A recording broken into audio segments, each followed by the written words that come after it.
Guys, good afternoon. খবর কি বলো? গরমে তোমরা সবাই কেমন আছো? কইয়া ফেলাও কেমন আছো, কেমনে আছো তোমরা, কইয়া ফেলাও। আমি রান্না করতেছি, কি রান্না করতেছি দেখবা? দেখো, হইয়া গেছে।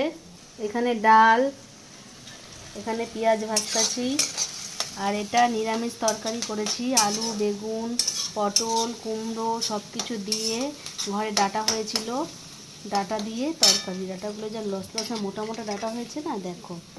নিরামিষ করে এটাকে রেখেছি, চিংড়ি মাছ দিয়ে এবারে করব, মানে ফুটোবো আর কি, ঝোল। আর যেটা নিরামিষ করেছি ওটা শুকনো শুকনো, কারণ মা নিরামিষ খায় সেই জন্য। আর এখানটা এই যে চিকেন, অনেক সাদামাটা খেয়েছি, এবার আজকে তো চিকেন খাবো। রোজ রোজ যে কী খাবো এই গরমে একটা বিশাল চিন্তা। মাছ ভাজা, ডাল, দই এসব তো চলছে। এখন এই হচ্ছে, তো এই হচ্ছে রান্না। মোটামুটি রান্না বলতে গেলে হয়ে গেছে। এখন একটুখানি নাড়িয়ে নিই, চুলো দিয়ে হয়ে যাবে। গরমে পুরো অবস্থা খারাপ হয়ে যাচ্ছে, বুঝলে।